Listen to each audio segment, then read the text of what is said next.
Anniversaries suck on TV. The news industry is not really designed to commemorate things well. It always comes across as kind of hokey, right?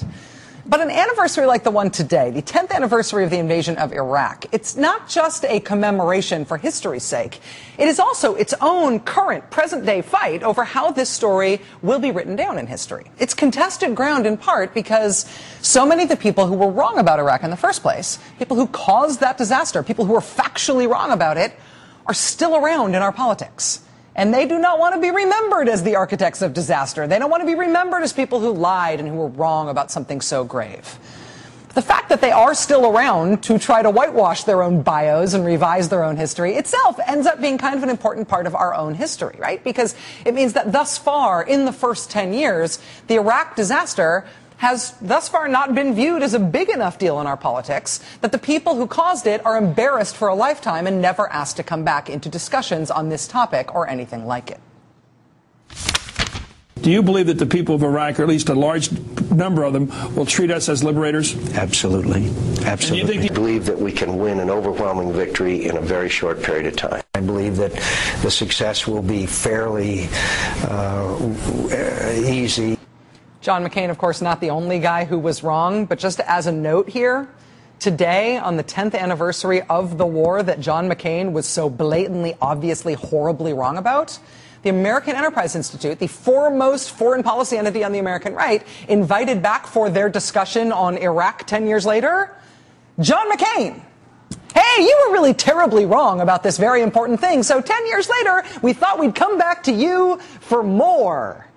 Yeah, the American Enterprise Institute website is actually worth looking at today in terms of the way that they are commemorating the 10-year anniversary. Their big splash page is 5 myths about Iraq. 10 years after its start, Iraq war opponents still don't acknowledge its merits. John Bolton breaks it down.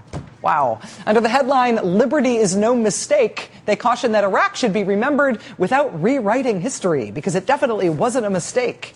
Their expert consultant on the most vital moral and strategic questions from the Iraq War is the guy who organized it, Paul Wolfowitz.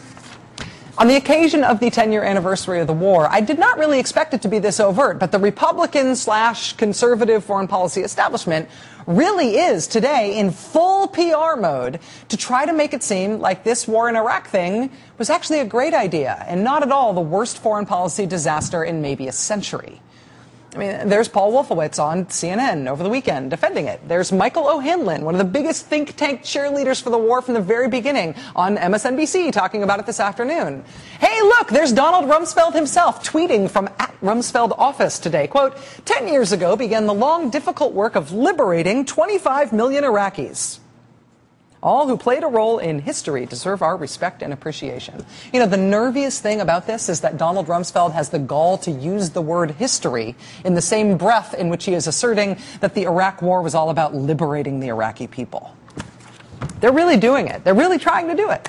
They are using the 10-year anniversary of the war to try to make you believe that it didn't happen the way it happened. To try to make you believe that it really was all about liberating the Iraqi people from the tyrant. That's all they ever wanted to do, right? They want you to believe that what they proposed to the American people 10 years ago, 11 years ago, was that we go liberate the Iraqi people from a tyrant. And then the American people said, yes, we should go liberate the Iraqi people from a tyrant. And then we went and we were greeted as liberators. And, of course, they had prepared us for how difficult it was going to be. We knew it would take 8.5 years and cost $3 trillion and kill thousands of people. But that's what we signed up for. They warned us. That's what we were going to do. They're saying, oh, yes, it was hard, but that difficult, liberating work is what we all signed up for, and it has to be remembered as the history of that war. You know what? That's not the history of that war. And there is not a memory hole deep enough or wide enough to make us forget the real history of what happened. It's not that long ago that you're not caught on tape. No terrorist state poses a greater or more immediate threat to the security of our people and the stability of the world than the regime of Saddam Hussein in Iraq. We have what we consider to be credible evidence that al-Qaeda leaders have sought contacts in Iraq who could help them acquire weapons of mass destruction capabilities. Do you have hard evidence that they're in Iraq? Oh, there's no question but that al-Qaeda have moved through and some have stayed. And that's not just an assumption, we know that. I know that. If Someone is waiting for a so-called smoking gun. It's certain that we will have waited too long. What do you make of the statement made by the Iraqi government, yesterday that Iraq has no weapons of mass destruction and is not developing any? They're lying. Next. It is not knowable if force will be used, but if it is to be used, it could last, 6 days, 6 weeks. I doubt 6 months. I doubt 6 months. My favorite Donald Rumsfeld assertions about the Iraq War were how specific he tried to get about these things that they were all making up. 11 days into the war, Donald Rumsfeld was asked by ABC if he was surprised that American forces hadn't yet found any weapons of mass destruction. His response, quote, "Not at all. We know where they are. They're in the area around Tikrit and Baghdad and east, west, south, and north somewhat." Yes, north, south, east, and west somewhat. We know exactly where they are. Donald Rumsfeld has been running from that history of having said stuff like that, of having made claims like that, not in passing, but as part of his case to the American people for why we had to wage this war. Donald Rumsfeld has been running from what he did for years now. In 2006, while the war was still at its height, a 27-year veteran of the CIA confronted Donald Rumsfeld about that whole north, south, east, west claim at a public forum. It appears that there were not weapons of mass destruction there. You said you knew where they were. I did not. I said I knew where suspect sites were, and You said you knew where they were, near Tikrit, near Baghdad, and north, east, south, and west of there. Those are your words. My words were that... No. Wait a minute. Let him stay 1 second. Just a second. This is America, huh? Go ahead. You're getting plenty of play, sir. I just like an honest answer. I'm giving it to you. No, you're not.